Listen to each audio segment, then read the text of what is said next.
So if you go back to the summer of 2016, right, Pep Guardiola walks into the Manchester City dressing room for the very first time. He looks around at this squad of, 25 world-class athletes. Right, a massive squad. Yeah.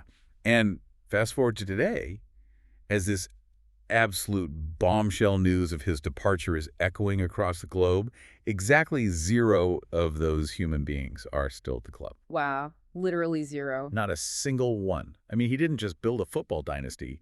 He built this ruthless, €2 billion recycling machine. It's wild. And if we connect this to the bigger picture, it fundamentally changes how we view sporting longevity. I mean, he didn't just grow old with a beloved core of players, right? Not at all. He recognized early on that complacency is, well, it's the ultimate enemy of sustained success. So he constantly tore up his own blueprints. Just shipping out club legends the second they lost, like a fraction of their hunger. Exactly. Regenerating the tissue of the squad again and again. And that ruthlessness, that sort of machine-like pursuit of perfection, is exactly why today's news feels so surreal.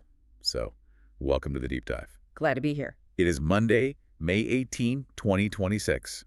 The domestic football season literally just wrapped up, with Manchester City hoisting the FA Cup at Wembley. Adding another shiny object to the collection. Yeah, an already absurd collection. But the real explosion, the one dominating every group chat, every subreddit, every sports car you can find, happened completely off the pitch. Because we are looking at a foundational shift in the geometry of the sport here. This isn't just a manager deciding to, take a new job. Right. This is the architect of modern English football stepping away from the masterpiece he spent a decade constructing. Okay, let's unpack this. Because our mission today is to dig into the bombshell news that Pep Guardiola is stepping down as Manchester City manager at the end of this current 2025-26 season. Walking away with a year left on his contract, mind you. Exactly. He was set to expire in 2027. He's leaving early. And we have a massive stack of fresh sources in front of us to make sense of this. We've got braiding reports from top journalists like David Ornstein and Oliver Holt. It's essential reading today. We've got comprehensive statistical databases from Transfermarkt detailing his entire 10-year reign season by season. And we've got the visceral, real-time fan reactions across dedicated Reddit communities. Specifically looking at Chelsea, Manchester United, and obviously Manchester City. Yeah. And we really need to look at the anatomy of how a secret this massive actually breaks. Because in modern football, information is currency. Oh, absolutely. Keeping a departure of this magnitude quiet is nearly impossible, yet they almost managed it. They almost did. But it started as this low rumble. If you spend any time on football Reddit, you know how leaks usually go. Someone's cousin's friend works at the stadium, right? Right. A rumor starts on a forum, gets picked up. But here, the initial serious leak came from Oliver Holt at the Daily Mail. A very specific source. And immediately, you saw the defense mechanisms kick in for rival fans. I was looking at the Manchester United subreddit, and they were desperate for it to be true, but terrified of getting their hopes up. Naturally. They've been hurt before. Yeah, one user commented, great news if it wasn't for the Daily Mail reporting it, literally calling the paper a rag. Which, that skepticism is fair, given the general tabloid landscape in England. But another user correctly pointed out the nuance there. They replied, absolute rag of a paper, but their sports team is one of the best. Yeah, Holt isn't just an aggregator scraping Twitter for clicks. He's highly connected. Exactly. So that planted the seed. The check engine light was officially blinking on the dashboard of the City machine. But the fans just put tape over the check engine light. I mean, after Holt, Jack Young backs it up. And still, people are in denial. Right. They just didn't want to believe it until the absolute final word came down. Right. And it wasn't until David Ornstein dropped the exclusive report, the definitive Orn bomb, as they call it online, that the football world just went into an absolute frenzy. The Orn bomb changes everything. It really does. In the main soccer subreddit, the moment Ornstein posted, a user just wrote, "Orny on it, it's done." The timeline was confirmed. After 10 years and 20 major trophies, he's done. But the clues were hiding in plain sight long before the journalists got hold of the story. If we look closely at the backroom movements, there was a glaring red flag that dropped days before the announcement. Oh, right, the fitness coach. Yes, Lorenzo Buenaventura, Manchester City's fitness coach, announced he was leaving at the end of the season. Wait, okay, a fitness coach. Because I think most casual fans don't even know the name of their manager's assistant, let alone the guy running the beep tests and training. Why is Buenaventura the canary in the coal mine here? Well, because To call Buenaventura a quote-unquote fitness coach is like calling the engineer of a nuclear submarine a mechanic. Oh, wow. He has been with Guardiola since 2008 at Barcelona. Pep's entire tactical philosophy, the positional play, the suffocating high press, the immediate counter-pressing when possession is lost, it relies on an incredibly specific physiological profile. So the players actually have to be built differently. Exactly. They have to hit certain anaerobic thresholds to maintain that intensity for 90 minutes without their muscles failing. Buenaventura built the engine that allows Pep's tactics to function in reality, not just on a whiteboard. That makes perfect sense. Right. So when a lieutenant that loyal, who has followed you across 3 countries for nearly 2 decades, steps down. The creator of the system is not far behind. Exactly. It was a huge operational tell. And Guardiola himself was dropping hints too, wasn't he? I was watching his recent press conferences, and he was acting incredibly nostalgic. Very reflective, yeah. Yeah, a reporter asked him about his future, and instead of giving the standard definitive, I am staying PR answer, he deflected. He said, I have a contract. Which is very different from saying, I will be here. Right, and then he literally added, I will leave one day, I promise you. But my credibility is zero, right? He was practically begging the media to read between the lines there. So why announce it now? Why not wait until the summer when the dust has settled? The sources indicate this was an open secret within the club's inner circle, and they were already briefing their major sponsor partners. It comes down to narrative control. Announcing it on a Sunday or a Monday, right after winning the FA Cup, allows the planned open-top bus parade in Manchester to serve a dual purpose. Ah, I see. It transforms from a standard cup celebration into a definitive, emotional farewell tour. That makes total sense, because if they announce it in, February, the rest of the season is just a circus. Every time they draw a game, the narrative is, oh, the players have down tools because the manager is leaving. Precisely. You insulate the team's performance by holding the news until the final whistle of the domestic calendar. And by doing so, you guarantee the send-off is a celebration of a decade of dominance rather than a melancholic, drawn-out goodbye. Speaking of melancholic, we really need to dive into how the actual dedicated supporters are processing this news. Because looking at the emotional fan reactions across the 3 major subreddits we pulled from, it is a masterclass in the bizarre psychology of sports fandom. The contrast is just staggering. If you start in the Manchester City subreddit, the atmosphere is essentially a digital wake. The grief is palpable and profound. Mourning period starts now was one of the top comments. Another fan just wrote, I feel sick. Yeah, it's visceral. It really is. One user summed up this profound existential dread by saying, we can never replace you.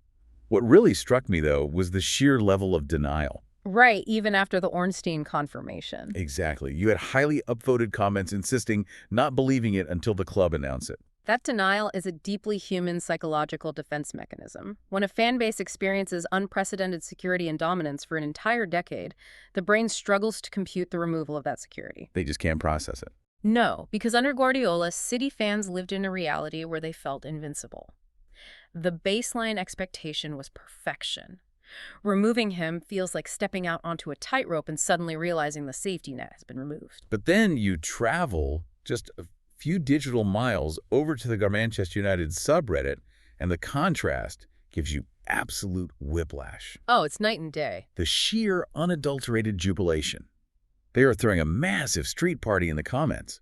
You have fans bringing out hyperbole like the dead Hitler meme. Which is incredibly dramatic. Extremely. They're typing, bad man gone and era's come to an end. And this is where the coping mechanisms of rival fans manifest through absurd humor.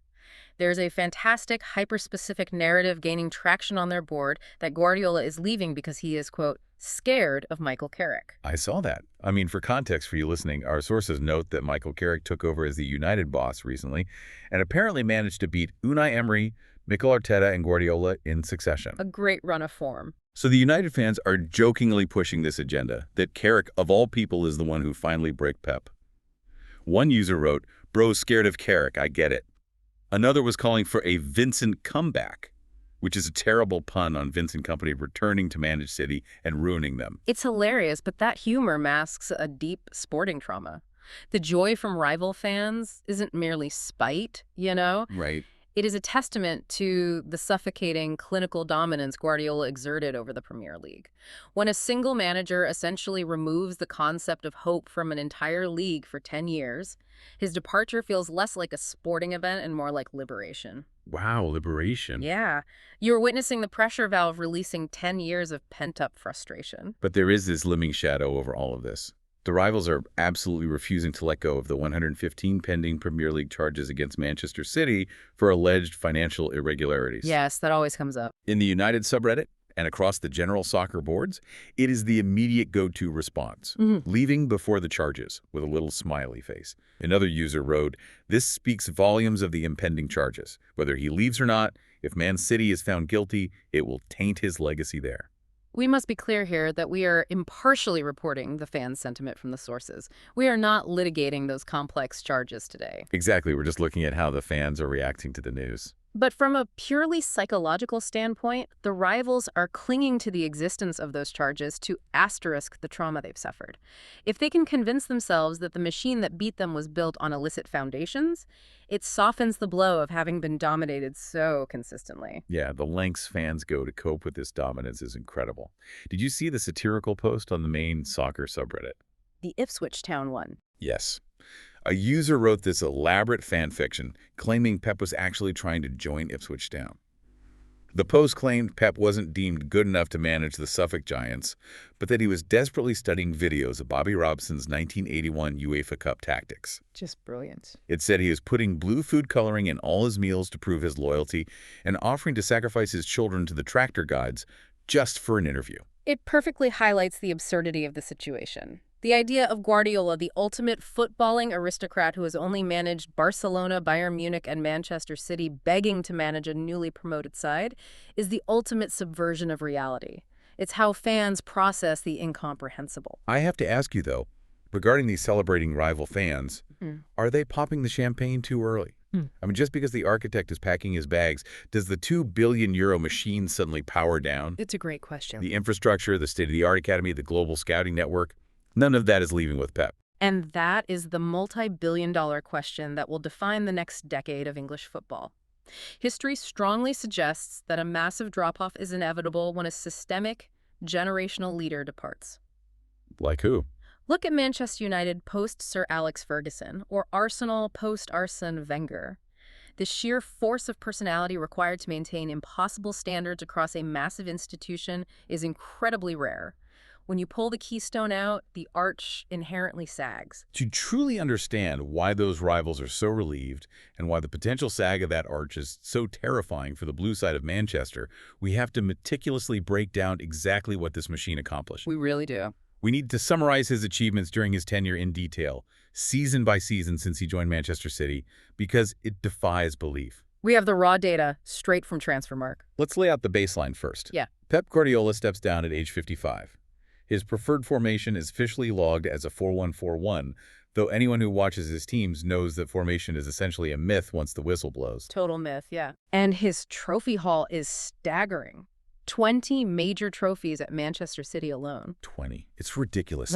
Let's actually walk through this 10-year reign, because I think people forget how much he evolved this team and how much his tactical philosophy permanently changed English football standards in the process. Take us back to his arrival in the 2016-17 season. He didn't just walk in and win immediately, did he? No, he didn't. The 16-17 season was actually viewed by many critics at the time as a failure. Some even questioned if his highly technical style could survive the physical, chaotic nature of the Premier League. Right, they thought he'd get bullied. Exactly. He finished third, 15 points behind Antonio Conte's Chelsea. He famously shipped out Joe Hart, the beloved English goalkeeper. Because Hart couldn't play precise passes under pressure, he brought in Claudio Bravo, which was initially a disaster. Right. I remember the English pundits having an absolute field day. You can't play out from the back in England, they said. The weather is too bad, the pressing is too hard. But Guardiola was uncompromising. He wasn't just trying to win games, he was installing an operating system. He needed a goalkeeper who acted as an 11th outfield player to create numerical superiority in the build-up phase. Okay, break that down for me. If the opponent's striker presses the center backs, the goalkeeper steps up, turning a 2 versus 1 into a 3 versus 2. It's basic geometry, but it required supreme technical skill. which leads perfectly into the 2017-18 season. He brings in Ederson to fix the goalkeeper issue. He spends heavily on fullbacks, Kyle Walker, Benjamin Mendy, and they become the Centurions. 100 points in a single Premier League season. That season fundamentally altered the mathematical threshold of the Premier League. Before Guardiola, if a team hit 85 or 86 points, they were practically guaranteed the title. You could lose 5 or 6 games and still be champions. But he changed the math entirely. He demanded perfection. And tactically, he popularized the concept of the inverted fullback that season. Okay, hold on. Let's explain that for the listener, because we hear inverted fullback thrown around constantly now. For a century, a fullback was a defender who hugged the touchline, ran up and down the wing, and crossed the ball. Why does moving a defender into the middle of the pitch actually work? What is the mechanism there? It's all about controlling transitions. When City has the ball high up the pitch, they are incredibly vulnerable to a quick counterattack. By having the fullbacks tuck inside, moving centrally alongside the defensive midfielder, you instantly build a solid wall of 3 players in the middle of the pitch. Oh, so they're already back to defend before the ball is even lost. Exactly. If the ball is lost, those 3 players immediately suffocate the opposition, winning the ball back within seconds. It allows City to camp in the opponent's half. Furthermore, moving the fullbacks inside pulls the opponent's wingers inside. Which opens up the wings. Yes. It isolates City's wingers like Leroy Sané or Raheem Sterling at the time in one-on-one situations out wide. It's a cascading tactical advantage. Wow. So it's defensive stability masquerading as an attacking shape. And then we hit 2018-19, the domestic treble year, 98 points in the league. But the story of that season, and really the story of this era, is the rivalry with Jurgen Klopp's Liverpool. Liverpool hit 97 points, the 3rd highest total in league history at the time, and they lost. The psychological toll of that title race cannot be overstated. Guardiola turned the Premier League from a marathon into a 38-game sprint. A single draw in October could literally cost you the championship in May. Which is terrifying. City ended that season on a 14-game winning streak. They simply refused to blink. Then we have a slight dip in 2019-20.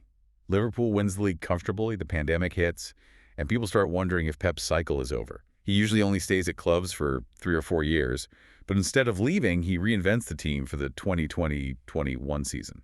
Sergio Aguero, their legendary striker, is injured and fading. So what does Pep do? He just stops playing with a striker entirely. The era of the false 9. Exactly. And again, let's explain the mechanics of this to the listener. If the whole point of the game is to score goals, how does playing without a dedicated center forward actually result in scoring more goals? It goes back to the geometry of the pitch. Traditional center backs are trained to mark a striker. If you don't play a striker, you deploy a midfielder like Kevin De Bruyne, Phil Foden, or Ilkay Gundogan in that space, but you instruct them to drop deep into the midfield. So they just leave the center backs alone. Right. The opposition center backs are faced with a terrible dilemma. Do they follow the false 9 into the midfield, leaving a massive, gaping hole in the center of their defense for a winger to run into? Which is suicide. Or do they hold their position, effectively marking thin air, while City gains a massive numerical advantage in the midfield to pass the ball to death? It's a lose-lose situation for the defense. City wins the league again in 2021. They win it again in 21-22, surviving that insane final day against Aston Villa where they were down 2-0 and came back to win 3-2. And then we reach 2022-23. The treble season. They win the Premier League, the FA Cup, and finally, the holy grail that City had been obsessively chasing, the Champions League. And the fascinating thing about this season is that Pep completely tore up the false 9 philosophy. He bought Erling Haaland, a pure, traditional, physical number 9. Everyone said, Helm won't fit Pep's system. He doesn't drop deep and pass. Because Guardiola realized that against elite European opposition, you sometimes just need a battering ram. But to accommodate a player who doesn't contribute to the midfield buildup, Guardiola had to innovate elsewhere. Enter the center back as a midfielder. This is when he started moving center backs, primarily John Stones, into the midfield alongside Rodri when City had possession. Watching John Stones, a traditional English center half, suddenly pirouetting away from pressure in the center circle like Andres Iniesta was just mind-bending. But again, look at the mechanism. By moving a center back up into the midfield, you keep the numerical superiority that the false 9 used to provide, but you still get to keep Erling Haaland up top to score 50 goals a season. It was the ultimate tactical evolution. Which carried them into 23-24, where they achieved the unprecedented 4 in a row. No team in the history of English top-flight football, Not Herbert Chapman's Arsenal, not Bob Paisley's Liverpool, not Sir Alex Ferguson's United had ever won 4 consecutive league titles. And they topped it off with the FIFA Club World Cup. And through the 24-25 and this concluding 25-26 season, he continued to adapt, integrating pure, chaotic wingers like Jeremy Doku and Antoine Semenyo, shifting slightly away from total control toward terrifying transition speed. But doing all of this requires unprecedented financial backing. We have to talk about the staggering transfermarkt statistic. After the signing of Semenyo, Pep's total spending at City officially surpassed €2 billion. 2 billion. It is an astronomical figure, and critics often use it to dismiss his genius. But spending money doesn't guarantee a coherent system. Just look at Manchester United or Chelsea over the same period. Good point. Guardiola's genius was not just in buying players, but in his ruthless squad cycling. He knew exactly when to discard players. He sold Raheem Sterling, Gabriel Jesus, Alexander Zinchenko, and Cole Palmer while they were still in their prime, because he sensed they might be getting too comfortable. He constantly refreshed the hunger of the dressing room. And when you compare his trophy haul to other legendary managers in Premier League history, the sources compare him directly to Sir Alex Ferguson. One source noted, if this is Guardiola's last City season, he will be as hard to replace as Ferguson at United. Which is the ultimate compliment in English football. It really is. But this raises a fascinating contradiction about the psychological environment he created at the club. Because there's a quote in the source material from Guardiola discussing the pressure of the Champions League that just blew my mind. Oh, the Real Madrid comparison. Yes. He said, I would love if our club had the feeling that Real Madrid has. The feeling Madrid has is if you don't win the Champions League, then it's a failure. That is pressure. At Man City, it is not the expectation. That is the pressure. He's almost lamenting that City didn't have the institutional arrogance of Real Madrid. He wanted the pressure of knowing only European glory was acceptable. It's a profound observation. Did his overwhelming domestic dominance, winning 6 out of 9 available Premier Leagues before this final season, actually create an environment where winning the domestic league became expected, almost routine? Like it wasn't even a challenge anymore. Right. Did he make winning the hardest, most grueling league in the world look so easy that it lost its romance for the fan base? He may have inadvertently created a trap where only the Champions League mattered for City fans in the end because the Premier League felt like a given. He suffered from his own success. He made the extraordinary look mundane. And now, the club faces the literally impossible task of finding someone to follow that act. And looking at the sources, they haven't picked a safe, universally beloved successor with a glittering resume. They have made a choice that has set a massive chunk of the internet on fire. It is time to talk about the Enzo Maresca controversy. This is where the story shifts from a grand historical retrospective into immediate, volatile, real-time drama. The top-tier sources, Ornstein, The Athletic, all point to Enzo Maresca as the expected successor. Let's set the context for the listener, because the way Maresca is arriving is explosive. He managed Leicester City, got them promoted, and was hired by Chelsea to lead their massive rebuild. Yeah. But our sources indicate that Maresca literally left Chelsea in the middle of this current season. Right in the thick of it. He walked away from his contract, walked away from his severance package, and just dropped everything. The rumors circulating wildly on the Chelsea subreddit are that Maresca secretly agreed to the Manchester City job months ago, potentially signing a pre-contract back in December or January. Operationally, if those rumors hold true, it is an astonishing breach of professional focus. You cannot have a manager whose head is already in Manchester, planning for a post-Pep world, trying to navigate a brutal top-4 race in London with Chelsea. It fundamentally compromised their season. The fury from the Chelsea fans is palpable, and frankly, justified. We pulled some quotes and they do not hold back. One user called him a snake, another called him a weasel who, and I quote, twerked for City. They are not holding back. Not at all. They feel completely betrayed by the institution. One highly upvoted comment laid out the timeline. Maresca definitely agreed and then walked away from Chelsea, derailing our whole season. Blue Cow did play a part, but you don't just rage quit unless you had something lined up. But there is a delicious irony to the situation for Chelsea fans, which they are eagerly pointing out to cope with the perceived betrayal. By losing Maresca under these scandalous circumstances, Chelsea scrambled and ended up hiring Xabi Alonso. Talk about falling upwards. Alonso is one of the most sought-after young managers in the world right now. Exactly. One Chelsea user wrote, "Fortunately, we fell upwards with Xabi Alonso, otherwise this would have been such an L for us." It inadvertently sets up this incredible cinematic narrative for the future of the Premier League. Xabi Alonso's revitalized Chelsea going head-to-head against Enzo Maresca's post-Pep Manchester City. The scriptwriters for the league are working overtime. But let's look at this purely from the perspective of Manchester City. Is Maresca actually the right guy? One source we have went as far as to say that going from Pep Guardiola to Enzo Maresca is the biggest managerial downgrade since Real Madrid went from Zinedine Zidane to Julen Lopetegui. That is a brutal assessment. Extremely harsh. So why would the meticulously run City Football Group choose a manager with a fraction of Pep's pedigree? To understand the appointment, you have to think operationally. It comes down to one word: continuity. Manchester City does not want to bring in a disruptive new philosophy. Explain what you mean by that. If you are a rich club, don't you just hire the biggest available name? Why not go get a massive ego like Diego Simeone or Thomas Tuchel? It's like taking over a highly sophisticated nuclear reactor. Pep didn't leave a simple playbook. He left a control room with 500 perfectly calibrated dials. Good analogy. If you bring in a manager with a totally different tactical approach, they're going to want to tear down the €2 billion machine and rebuild it to their specifications. The players City has recruited over the last decade simply wouldn't fit a different system. Right. If you hire Simeone, he wants to sit deep and defend. Suddenly, players like Phil Foden or Bernardo Silva, who are built for intricate possession, are useless. Precisely.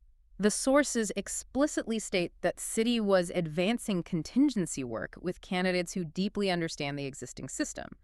Maresca was an assistant at City under Guardiola. He managed the elite development squad. He knows the City ecosystem intimately. So he's already in the family, basically. Exactly. He plays a brand of football heavily derived from Guardiola's positional play.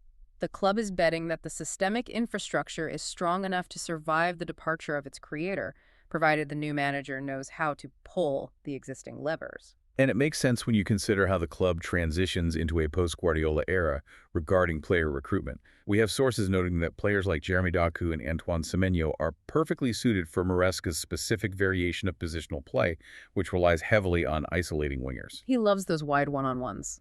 Yeah, one user pointed out, so many of the players at City currently are great for Maresca's squad type. They will cook. Yeah. But there is also a deep skepticism. A fan noted, I think inevitably there will be a fall-off. I don't remember any club in history with that kind of influential, long-term manager leaving and not suffering some sort of decline. And historically, that fan is entirely accurate. Maintaining the 95-point standard without the terrifying, demanding father figure in the dressing room is an immense psychological challenge for the players. Guardiola famously managed by creating constant, intense pressure. He dropped superstars if they didn't run. Which takes incredible authority. Maresca will have to establish his own authority instantly, which is incredibly difficult when you are viewed as the apprentice stepping into the master's shoes. It's an impossible task. So, while Enzo Maresca prepares to step into the pressure cooker, the obvious question remains. Where does the maestro go next? Where does a 55-year-old manager who has conquered Spain with Barcelona, conquered Germany with Bayern Munich, and completely subjugated England with Manchester City go? Looking at the sources, we can definitely cross a few options off the list. Yeah. He is almost certainly not going to manage another Premier League club. No way. The emotional ties to City are too strong, and quite frankly, he has nothing left to prove in England. Yeah, he's not showing up at West Ham next August, despite that one joke he made to the press, crossing his arms, yelling, "Come on, you Irons!" Exactly. And a return to Spain or Germany seems highly unlikely. The Bayern Munich and Barcelona chapters are closed. He's conquered club football. He is a 3-time world's best club coach. This leaves us with the most persistent and serious rumor circulating in the source material: international management. Yes, the sources detail something called Operation Guardiola by the Italian Federation. They are actively trying to figure out how to structure a financial package to overcome his massive club salary to make him the head coach of the Italian national team. And it makes a lot of sense when you consider the psychological toll of his current job. The pace of international football, fewer games, more time for deep tactical preparation, no grueling winter transfer windows, might be exactly the reset he needs. Because the burnout must be immense. You look at his quotes in the source material, and he admitted that his biggest challenge wasn't facing Real Madrid in Europe. It was Jurgen Klopp. The defining rivalry. He was locked in this exhausting heavyweight boxing match with Klopp for years. It was Ollie and Frazier. And with Klopp stepping down from Liverpool recently, and Pep securing the domestic dominance with the 4 in a row, Maybe the fire just naturally dimmed. The exhaustion is a massive factor. He joked in one of his press conferences, and it's logged in our sources, that he would eventually quit at 75 or 76. Obviously, he's only 55. He has decades left in him if he wants them. But the relentless grind of playing every 3 days, the media demands, the pressure to constantly innovate, it burns people out. This raises an important question, though, about his legacy in the grand pantheon of the sport, the joke-weight debate. Does Pep need to manage internationally and win a World Cup or a European Championship to solidify his status as the undisputed greatest manager of all time? Or is his club resume dominance across 3 distinct major leagues, the Champions Leagues, the 100-point seasons, already enough? It's one of the most phenomenal debates in football. Purists will argue that the ultimate test of a manager's pure coaching ability is winning a World Cup. Why is that? Because you have a flawed squad that you cannot buy your way out of. You can't spend $100 million on a new inverted fullback in international football. You have to coach the players your country happens to produce. If he took a nation to World Cup glory, it would silence the final stubborn critics who say he only wins when backed by infinite budgets. But practically speaking, The modern club game is far higher in quality, cohesion, and tactical sophistication than international football. Many analysts consider his club achievements, the systemic revolutions he pioneered, to be the ultimate benchmark already. here's where it gets really interesting, though, just on a human level, going back to how the fans are coping with all of this. There was a hilarious theory on the soccer subreddit regarding Pep's future. One fan wrote, "My dream of a Klopp and Pep podcast is one step closer." Can you even imagine? Two of the greatest tactical minds of a generation, entirely stripped of their tribal rivalries and institutional pressures, just sitting in front of microphones breaking down games. So welcome back to the High Press with Jurgen and Pep. They would just passionately argue about the spatial dynamics of half spaces for 3 hours. It would be incredible. But jokes aside, it highlights how these two figures have transcended just being football managers. They are the defining characters of an entire era. And without the title race between them, the sport suddenly feels a little empty. It represents a massive changing of the guard. The generation of managers that defined the 2010s and early 2020s is stepping back, making way for the Artetas, the Alonsos, the Marescas. The tactical landscape will inevitably shift again. So let's bring all of these threads together. We have just taken a massive, comprehensive deep dive into a day that will be circled in red ink in the football history books. We've explored the anatomy of the departure, how the news leaked through Oliver Holt, culminating in the Ornstein bomb, and the subtle backroom clues like Buenaventura's exit that everyone ignored. We've looked at the deeply visceral fan reactions, the City fans in profound mourning, grappling with the loss of their safety net, the United fans celebrating their liberation and memeing Michael Carrick, the Chelsea fans furious at the betrayal of Enzo Maresca. We meticulously broke down a decade of unparalleled dominance, season by season, the transition year, the Centurions, the treble, the 4 in a row, 20 major trophies, a tactical revolution that forced every other club in the country from the Premier League down to Sunday League under-10s to change how they approach the game. The relentless, ruthless cycling of a €2 billion squad to maintain an impossible standard of hunger. We looked at the immense operational and psychological pressure on Enzo Maresca, a man stepping into a control room where perfection is merely the baseline expectation. And we discussed the uncertain future of Pep Guardiola himself as he looks toward potential international challenges with Italy, or simply a well-deserved rest away from the blinding spotlight. And this matters to you. Whether you are a die-hard City fan dreading the uncertainty of next August, a rival fan cautiously hoping for a genuine title race, or just a casual observer of sports. You've just witnessed the end of an era that fundamentally changed the geometry and standard of modern soccer.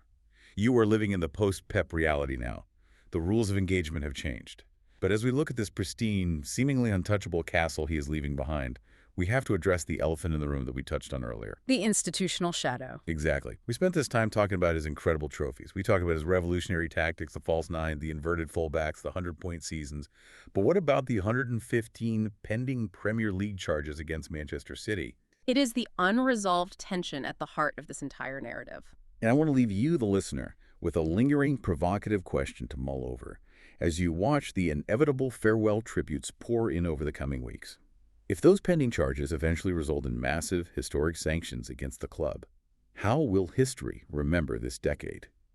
Will football history remember Pep Guardiola as the ultimate tactical genius who built an unstoppable, beautiful machine on the pitch entirely through his own intellect?